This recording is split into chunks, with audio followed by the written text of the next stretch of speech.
So I'm an extrovert. What this means is that I process things out loud instead of in my mind. I actually sometimes think with my voice. Sometimes I start talking to figure out what I actually think about something. Does that make sense? So I process externally, so much so that when I was a teenager, my mom said probably more than once, Maureen, your mouth has a mind of its own, which means sometimes I'd be telling you about what I think even before I really knew what I was talking about. But as I grew and matured and in midlife, I learned how to keep my mouth shut. Now, it took many lessons of putting my foot in my mouth before I learned this. But there was three things that actually helped me to stop speaking, to bite my tongue, especially in meetings. And that was answering three questions. Number one, does what I think I want to say need to be said? Number two, does it need to be said now? And number three, does it need to be said by me? Right?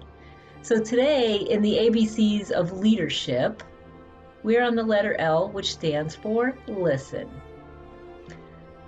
As a leader, it is very important to listen. And I don't just mean let people talk. I mean listen to what they're really trying to convey. What thought or message are they trying to get across before you start telling what your opinion is? Ask some clarifying questions. Find out why they're thinking or feeling this way that they're sharing with you.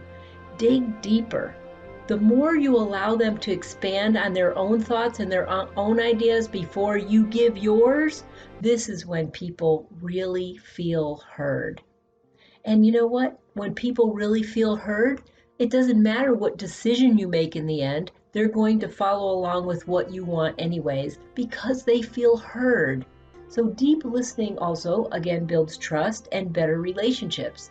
I've said this a lot with all of the different ABCs of leadership because all of the words that I'm talking about build trust and build relationships. Now, I know listening takes time, and often it doesn't feel like we have enough time in our day to really be giving to other people, but trust me, you do. In fact, listening is the greatest gift that you can give to another. My challenge to you today is for you to listen deeply to someone that you've been putting off or someone that you'd really like to have a better relationship with. It's not important to tell them what you think. It's important that they feel heard.